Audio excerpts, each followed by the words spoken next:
오늘 저희가 사사 입다에 대해서 나눠보려고 하는데요. 입다의 이야기가 굉장히 많음에도 불구하고 이렇게 딱 한 절을 읽은 이유는 이유가 있기 때문입니다.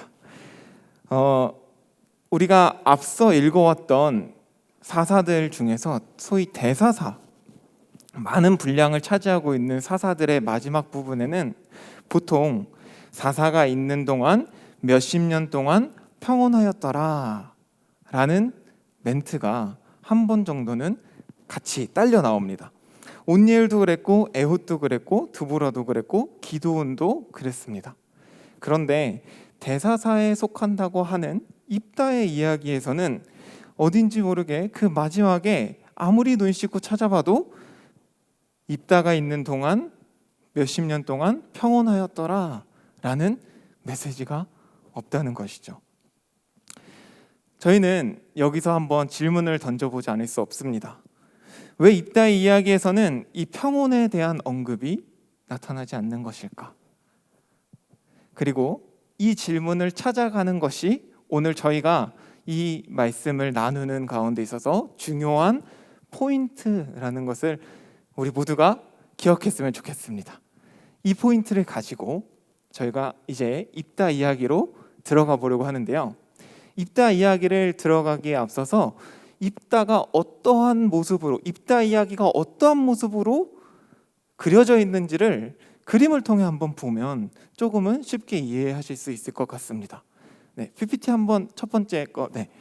보통 이렇게 나와 있는 PPT는요, 소설이나 혹은 이야기 구조를 가지고 있는 그러한 전개 방식입니다. 발단, 전개, 위기, 절정, 결말. 영화도 이런 식으로 되어 있고 우리가 흔히 보는 드라마도 이런 식으로 되어 있죠. 우리가 읽은 이 입다 이야기도 이 구성에서 그렇게 크게 벗어나지 않은 이야기 전개가 그려져 있다는 겁니다. 줌인 옆에 작은 1이 되어 있는데 그 1의 밑에 쭉 내려가 보시면 7단계로 그 이야기가 진행되어지고 있음을 저희들이 발견할 수 있습니다. 입다 이야기 그냥 읽으면 되지 이거를 왜 알아야 되냐? 요걸 따라서 한번 가보시면 조금 더 입다라는 전체 이야기가 우리에게 주는 메시지가 좀 분명하게 드러날 수 있기 때문에 그래요. 저희가 그래서 이러한 전개를 따라서 입다 이야기를 한번 탐구하고 참여하고 그 이야기에서 하나님을 발견하길 소망합니다. 그래서 이제 그러한 이야기 구성이 있다라는 것을 저희가 알았으니까 본론으로 넘어가면 좋을 것 같아요. 본론 1, 프롤로그입니다. 언제나 그렇듯 사사가 등장하기 전에는 이스라엘의 상황이 등장하게 됩니다. 이스라엘의 상황은 앞서 아비멜렉이 등장한 이후 하나님께서 아비멜렉 이후에 돌라와 야일이라는 사사를 세우셔서 이스라엘의 평안을 허락하십니다.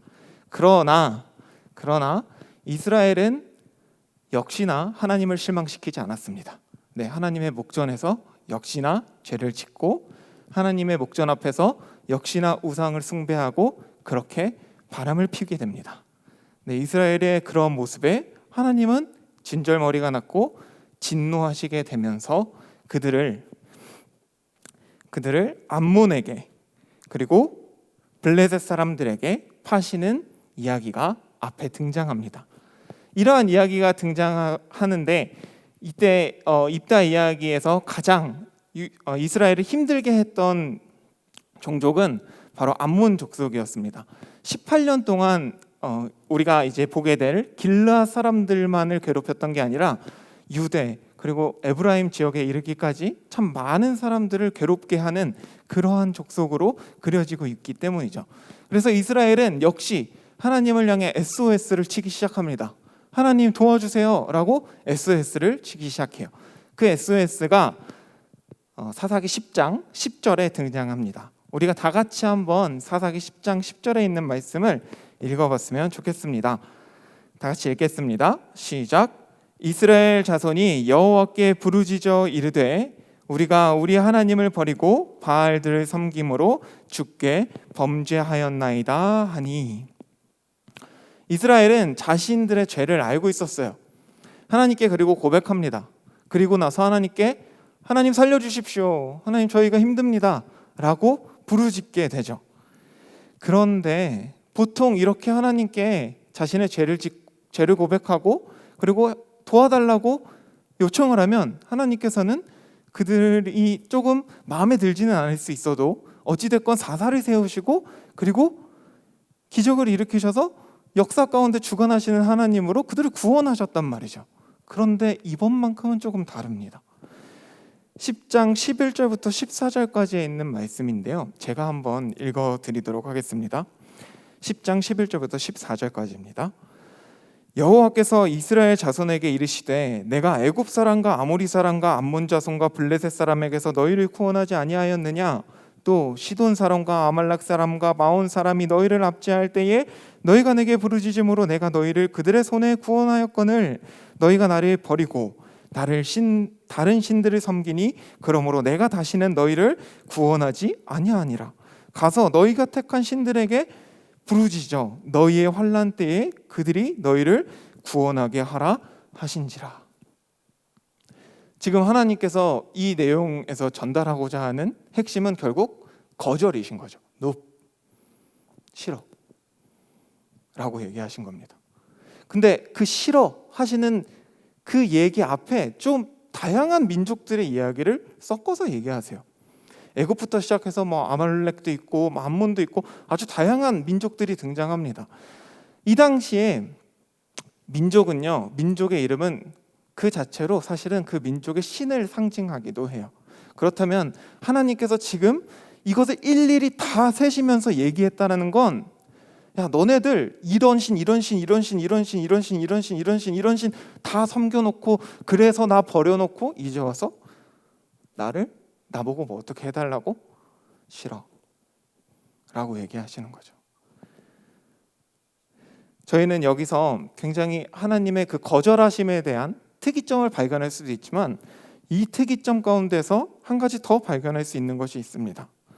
이스라엘 백성이 자신의 어려움이 있을 때 하나님을 바로바로 찾았던 것이 아니라 찾다 못해 하나님을 찾았다라는 이야기를 우리가 발견할 수 있어요. 왜냐하면 지금 이스라엘이 암몬에게 고통받은 시간이 몇 년이라 그랬죠?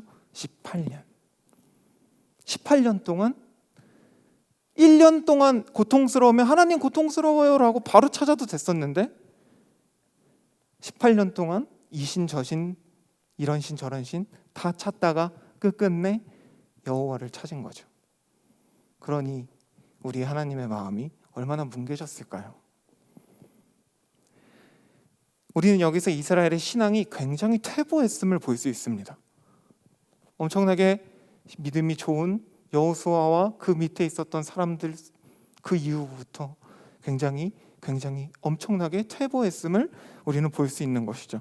이에 이스라엘은 반응합니다. 하나님께 지금껏 가지고 있었던 우상들을 처리하고 여호와를 섬기는 모습으로 하나님 앞에 서게 돼요. 그 이야기가 10장 16절에 등장합니다. 제가 여러분들께 읽어드리도록 할게요.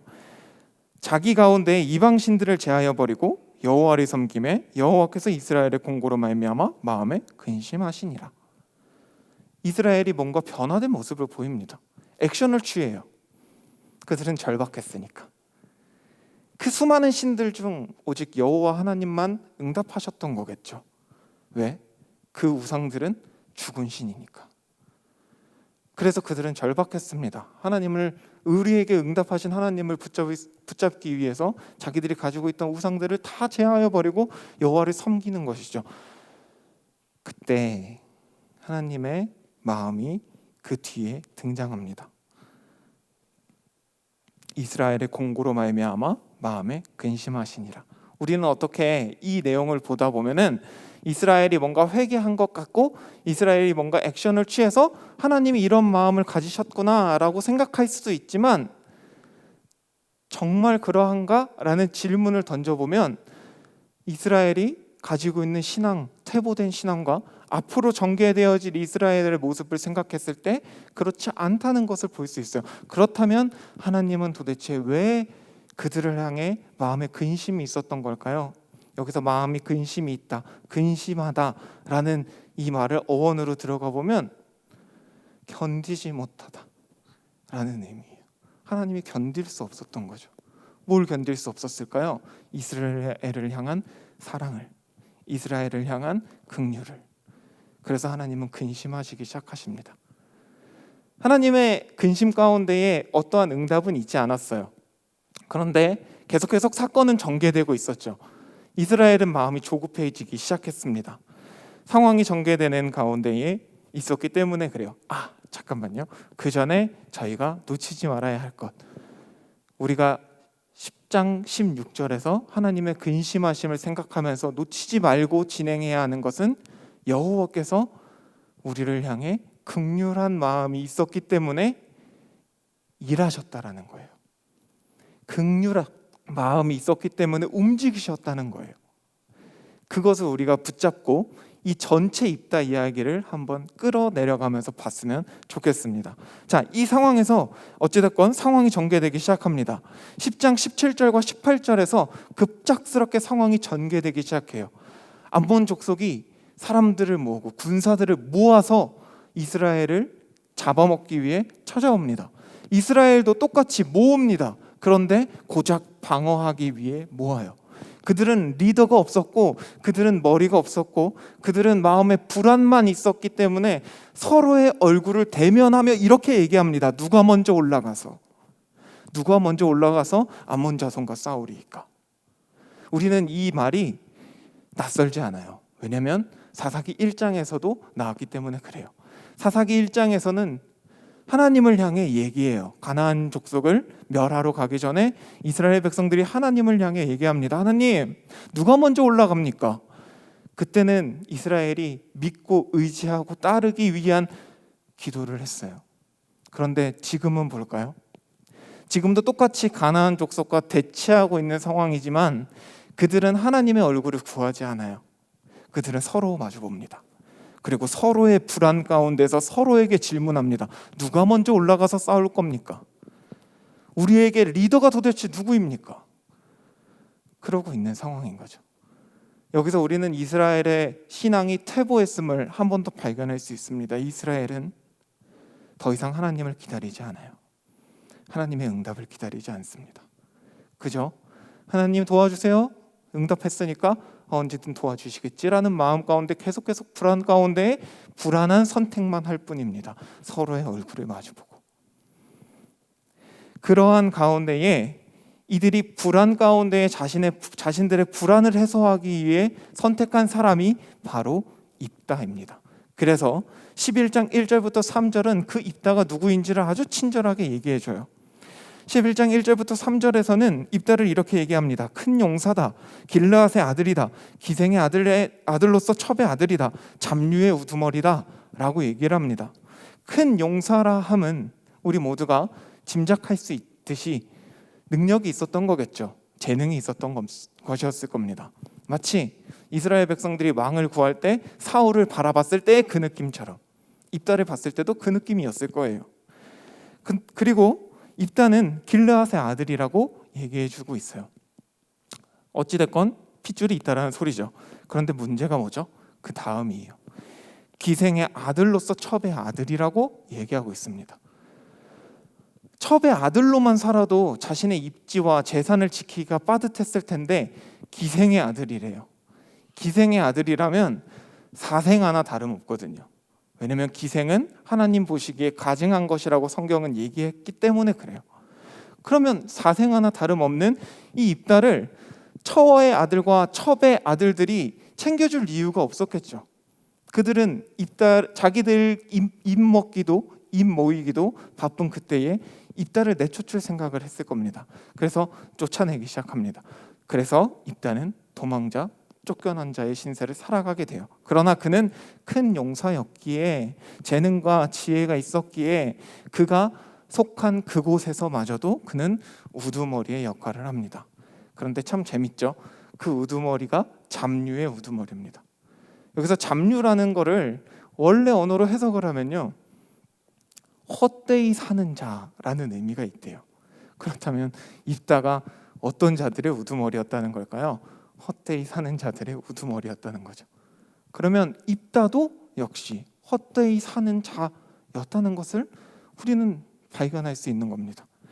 자, 이런 가운데에 이야기는 계속 진행됩니다. 이제 길앗 장로들이 입다를 사사로 머리로 데리고 오기 위해 일종의 거래를 제안하기 시작합니다. 첫 번째는 장관을 제안해요. 암몬과 싸우기만 한다면 사령관의 자리, 장관의 자리를 내주겠소. 우리와 같이 갑시다. 그럴 때 입다는 그들을 향해 비웃습니다. 나를 버렸을 땐 언제고 이제 와서 그렇게 비웃기 시작해요. 그랬더니 이제 길앗 장로들이 결코 제안을 거부할 수 없는 제안을 내놓기 시작해요. 그게 뭐냐면 암몬 자손과 싸우기만 한다면 길앗의 머리 자리, 우두머리의 자리를 주겠습니다 라고 이야기를 합니다. 입다의 입장에선 일생일대의 기회였습니다. 계급이 상승할 수 있는 최고의 절호의 기회였어요. 이것을 놓칠 수 없었던 입다는 한 번 더 머리를 굴렸습니다. 그래서 이렇게 얘기를 해요. 내가 전쟁에서 승리했을 때 그때 제가 머리가 되는 것을 인정해 주시겠습니까? 라고 오히려 제안합니다. 그런데 한번 생각해 볼까요? 이때의 전쟁은 그냥 인간과 인간의 싸움이 아니었습니다. 신과 신의 싸움이었어요. 그러면 여호와 하나님을 섬기고 있는 이 이스라엘에 속하여 전쟁에서 승리했다라는 것은 여호와께서 입다를 인정해 주는 꼴이 되는 거죠. 그러면 길르앗 사람들이 입다를 사용했다가 토사구팽하려고 했었어도 그럴 수가 없는 상황으로 이어지게 되는 겁니다. 입다는 아주 똑똑했어요. 그렇게 하나님을 빌어 자신이 유리한 쪽으로 제안을 다시 가져옵니다. 그런 식으로 입다는 사사의 자리, 머리의 자리에 올라서게 됩니다. 그런데 우리가 여기서 한 가지 좀 생각해 봐야 할 것이 있죠. 기존에 있었던 사사들이 세워지는 방식에 대해서 한번 좀 생각해 볼 필요가 있어요. 기존에는 하나님께서 먼저 부르셔서 그 사람 세우고 그 사람을 통해서 역사하시고 그 다음에 방백들 모으셨단 말이죠. 그런데 입다는 아니에요. 마치 여러 나무들이 모여서 왕을 하나 세워놓고 왕이라고 얘기하는 것처럼 길앗 사람들이 입다를 먼저 찾아가서 불안 가운데 선택한 입다를 먼저 찾아가서 입다에게 도움을 요청하고 그리고 거기서 끝나는 것이 아니라 심지어 제안을 하면서 거래를 하고 있단 말이죠. 불안 가운데 선택한 그들의 결과가 불완전한 사사의 모습으로 이어질 수밖에 없다라는 것을 지금 우리는 복선으로 볼 수 있게 되는 겁니다. 자, 이러한 이야기가 계속 진행되는 가운데 이야기는 점점 더 고조되기 시작합니다. 이제 암몬과의 전쟁이 일어나기 시작해요. 그런데 참 재미있게도 입다 이야기 속에서 암몬과의 전투씬은 그렇게 강력하지 않습니다. 말의 전쟁이 굉장히 많이 나와요. 그래서 말 전투가 도대체 무슨 의미가 있을까? 되게 유치하다고 생각이 들지 않으셨나요? 저는 이거 보면서 되게 뭐 하는 거야 이게 목숨 걸고 라는 생각이 들었었는데, 근데 알아보니까 고대 사회에서 전쟁을 하기 전에 이렇게 말 전투를 하는 건요, 그 전쟁에 대한 정당성을 부여하는 기능이 있었다 그래요. 그래서 이 정당성을 먼저 획득하고 그리고 나서 먼저 획득한 사람이 상대방의 사기를 꺾는 거죠. 그래서 심리적으로 우위에서 싸울 수 있게끔 하는 기능을 했다고 합니다. 그래서 말전투가 굉장히 중요했었던 거예요. 입다는 불리한 상황이라는 것을 알았어요. 그래서 사자를 보냅니다. 먼저 말전쟁을 먼저 시작하는 거죠. 이 암몬 왕과 입다의 공통된 주장은 똑같았어요. 길르앗은 내 땅이라는 겁니다. 근데 여기서 참 아주 짤막하지만 이 부분에서 우리는 재밌는 것을 발견할 수 있죠. 입다가 길르앗을 내 땅이라고 할 수 있는 위치에 있는 걸까요? 입다 사실 아직 암몬과의 전쟁에서 안 이겼거든요. 아직 우두머리가 아니거든요. 근데 지금 입다가 마치 왕이라도 된 것 마냥 내 땅이라고 주장을 하고 있단 말이죠. 우리가 여기 그 11장 12절부터 33절을 읽어보면, 그렇다라는 것은 입다의 마음에 사실상 하나님의 은혜를 빌어서 이스라엘을 구원하는 사사에 대한 사역, 그런 사명보다는 사실 그 우두머리의 자리, 계급 상승에 대한 욕망이 굉장히 컸다라는 것을 우리는 아주 살짝이지만 엿볼 수 있다는 겁니다. 자, 이제 썰전이 시작됩니다. 암몬의 주장은 이래요. 이스라엘이 출애굽할 때 아르노네부터 압복강, 요단강까지 내 땅을 점령하지 않았습니까? 그 땅 중에 길르앗인데 이제 주십시오, 평화로이 라고 주장하는 거죠. 여기에 대해서 입다는 굉장히 논리적이고 굉장히 전문적인 대답을 합니다. 입다의 내용을 축약하면은 이래요. 이스라엘은 암몬을 침략한 적이 없습니다. 출애굽할 때. 사실 출애굽할 때 가나안을 통과하기 위해서 여러 민족들에게 우리 문 좀 열어주십시오 라고 했던 이력은 있어요. 근데 그 중에서 암몬도 있고 모압도 있었는데 그들 모두가 높했습니다. 그래서 돌아가요. 그들을 침략해서 뚫고 지나가지 않았단 말이죠. 그래서 입다는 이렇게 주장하는 거예요. 우리는 입다를 침략한 적이 없는데요. 그리고 두 번째는 이거예요. 그리고 길르앗은 사실 암몬 땅이 아니라 아모리 족속의 땅입니다 라고 얘기를 하는 겁니다. 아까 얘기했다시피 출애굽해서 가나안 가는 길에 이스라엘 백성들이 아모리 족속에게도 길 좀 열어주세요 이렇게 얘기를 합니다. 똑똑 두들겨요. 그랬는데 아모리 족속이 높했을 뿐만 아니라 안 되겠네 라고 하면서 이스라엘을 망가뜨리려고 했어요. 하나님이 보시기에 그들은 선을 넘은 거죠. 그래서 하나님께서 아모리 족속을 이스라엘에게 넘겨주십니다. 그 이야기가 우리가 읽은 성경 가운데에도 잘 기록되어져 있죠. 그렇다라는 것은 아모리 족속을 하나님께서 우리에게 주셨고 그 주신 땅 가운데에 길르앗이 있었기에 암몬이 우리와 관계할 것이 없습니다. 역사를 주관하시는 이 하나님이 우리와 함께하는 가운데에 있었던 사건들입니다 라고 얘기를 하고 있는 거죠. 이제 입다는 네 가지 카운터를 치면서 결론을 맺습니다. 첫 번째는 땅은 하나님의 것인데 하나님께서 우리에게 아모리 족속을 주셨다는 거죠.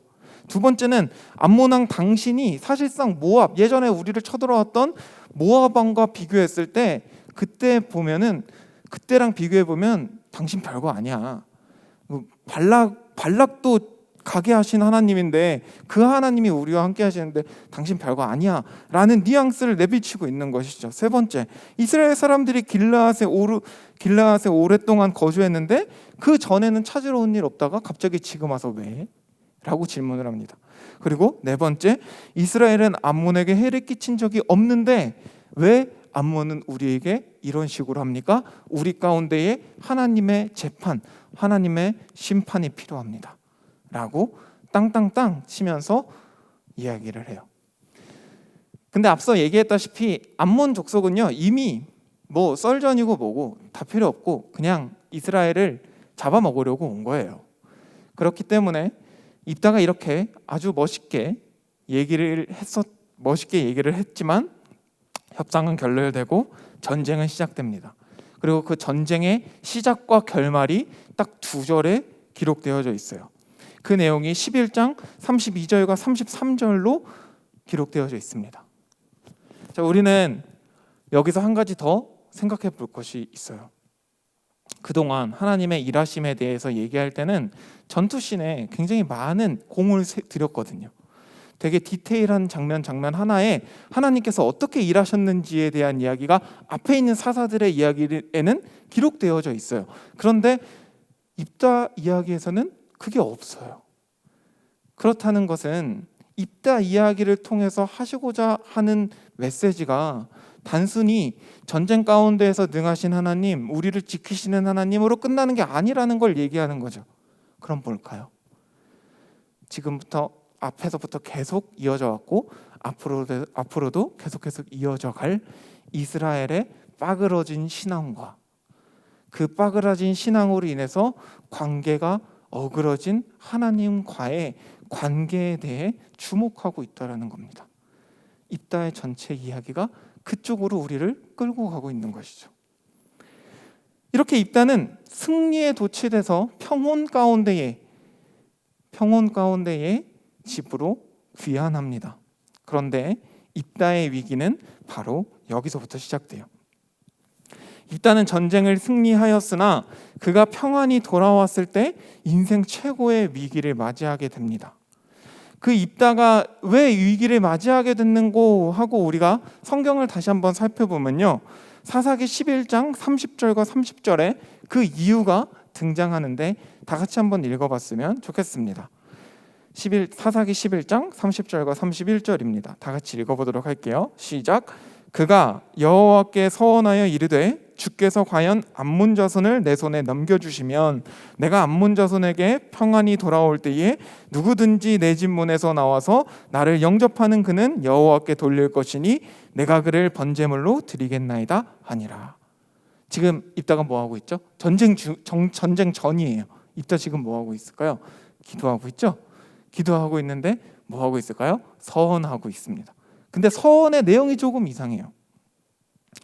자기가 전쟁 가운데 평안히 돌아왔을 때 자신을 영접하는 자. 근데 영접할 때 동물이 인간을 영접할 리가 없잖아요. 물건이 우리를 영접할 리가 없잖아요. 그러면 사람일 수밖에 없는 거죠.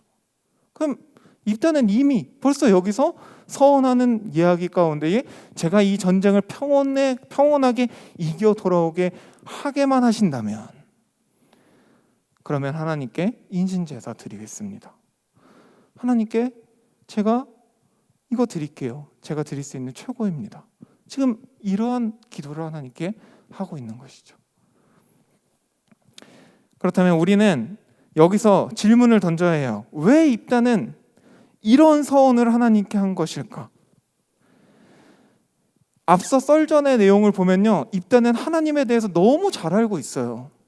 하나님이 어떤 분이시고 어떻게 역사하셨고 그래서 이래 되었다는 것을 너무나도 잘 알고 있었습니다. 그러나 그는 역사를 주관하시는 하나님의 일하심보다 자신의 욕망을 이루고자 했어요. 그 욕망에 닻을 내린 신앙은요, 결국 조건적인 신앙으로 발전하게 됩니다. 그리고 이 조건적인 신앙은 하나님에 대한 반쪽짜리 신뢰를 전제함을 우리에게 얘기해줘요. 그러나 성도 여러분, 한번 생각해 봅시다. 창세기부터 요한계시록에 이르기까지 반쪽짜리 신뢰가 있습니까? 반쪽짜리 사랑이 있습니까? 반쪽짜리 믿음이 있습니까? 없죠. 없어요. 성경은 그걸 얘기하지 않아요. 완전한 사랑, 완전한 믿음. 그러나 입다는 하나님을 머리로 알고 입으로 내뱉으나 그의 행동으로 보여주고 있는 거죠. 하나님을 믿지 않고 있음을, 그가 욕심에 기반을 두고 있음을, 그가 하나님을 조건적으로 생각하고 있음을, 결국 다양한 신들 중 하나로 하나님을 인식하고 있음을, 하나님을 사용할 대상으로 보고 있음을. 입다의 위기는 바로 이 믿음에서부터 시작한 겁니다. 그 믿음에서 시작된 위기는 결국 절정을 맞게 돼요. 입다의 이야기를 다 들은 딸이 입다에게 이렇게 얘기합니다.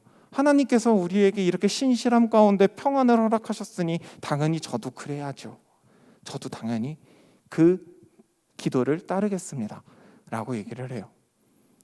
어떻게 보면 굉장히 좋아 보입니다. 믿음이 있어 보여요. 그러나 우리가 조금 더 이 상황을 깊게 들여다보면 믿음이 좋은 것이 아니라 거기에 있는 그 누구도 하나님을 제대로 아는 사람이 한 명도 없었다는 것을 발견할 수 있게 돼요. 만약에 긍휼하신 하나님, 자비의 하나님, 우리와 관계하고 싶어 하시는 하나님, 나를 사랑하시고 나에게 언제든 다시 한번 기회를 주시는 하나님을 알았더라면, 그들이 진정으로 경험했더라면 그곳에 있었던 어떤 누군가는 무릎을 꿇고 하나님을 향해 소리 질렀어야 되지 않았을까요? 하나님 잘못했어요. 얘기했어야 되지 않았을까요? 그러나 거기 있는 그 누구도 하나님을 알지 못했습니다. 그렇게 절정을 맞이하면서 딸이 죽음 가운데 놓이게 됩니다. 여기서 끝나도 괜찮을 것 같은데 입다의 이야기는 우리를 한 단락 더 깊이 끌고 들어갑니다. 결말 부분에서 에브라임과의 전쟁을 맛보게 해요. 에브라임 이 입다가 딸을 잃은 상실감으로 분명히 절망 가운데 있지 않았겠습니까? 그렇게 절망 가운데 있을 때 에브라임이 툭 하고 등장합니다. 그리고 시비 걸기 시작하죠. 야, 우리 왜 안 불렀어? 너네 전쟁하는데 왜 우리 안 불렀어? 라고 얘기를 합니다. 왜 그랬을까요? 결국 따지고 보면 재물에 눈이 먼 거죠. 우리가 결말까지 이 이야기를 쭉 끌고 들어오면은 이 입다의 이야기에서 한 가지의 개념으로 뚫고 지나가는 단어가 존재하게 됩니다. 이스라엘 백성들은요, 하나님의 긍휼하심이고 나발이고 하나님의 일하심이고 나발이고 그냥 지금 나 살기 바빠요. 나 살기 바쁜 그 욕망에 하나님을 찾습니다. 그럼 입다는요, 올라가고자 하는 욕망, 계급 상승의 욕망, 뛰어넘고자 하는 욕망, 거기에 사로잡혀 있는 거죠. 같은 민족이 큰 전쟁을 치르고 왔으면 등 두드려주면서 정말 고생했네 라고 해줘야 되는데 에브라임은 어떻죠? 재산의 눈이 먼 거죠. 재물을 향한 욕망, 결국 욕망에 지배되어져 죄를 향해 나아가고 있는 이스라엘 백성들을 우리는 발견할 수 있게 됩니다. 이렇게 욕망 가운데 묶여 죄에 사로잡히게 된 사람은요, 하나님의 긍휼하심, 하나님의 일하심을 눈 씻고 찾아봐도 보지 못해요. 왜요? 눈이 머니까. 그렇게 눈이 먼 이스라엘 백성들의 이야기가 지속 되어지고 끝끝내 비극을 선택하는 이야기로, 그래서 동족을 42,000명이나 죽이는 사건으로 결말을 맺으면서 오늘 저희가 처음으로 읽었던 12장 7절이 나오는 겁니다. 거기에는 그래서 평온이 없어요. 불신에서 시작된 이야기였기에. 그러나 그 불신을 하나님의 긍휼하심이 끌고 간 이야기였기에. 자, 이제 우리가 이렇게 이야기를 쑥 다 진행해서 훑어봤습니다. 그러면 우리는 여기서 도대체 무엇을 봐야 할까요? 네, 첫 번째로는요, 입다와 길르앗 장로들 그리고 이스라엘 백성들 속에서 보여지는 나의 모습을 발견하는 게 우선시 되어야 될 것 같아요. 나는 하나님께 조건적이지 않은 신앙인가? 나는 정말 100% 하나님을 사랑하는 자로 지금 서 있는가? 나는 지금 100% 믿음을 하나님께 구하고 있는가? 만약 그렇지 않다면 돌아가야죠. 다시 하나님께, 하나님, 제가 여기서부터 잃어버렸어요. 이거 다시 채워주세요. 하나님, 제가 부끄러운데 이만큼 신앙생활 했는데 이게 아직도 이만큼밖에 안 돼요. 이거 채워주세요. 우리는 이렇게 다시 적용점을 찾아 들어가 볼 수 있습니다. 두 번째는 뭘까요? 제가 이렇게 입다를 쭉 공부하면서 사사기 전반에 대한 이야기를 한번 쭉 훑어봤어요. 그랬더니 사사기에 재미있는 구조가 생기더라고요. 한번 PPT 한번 보여주시겠어요? 네. 아이고, 너무 작네요. 네.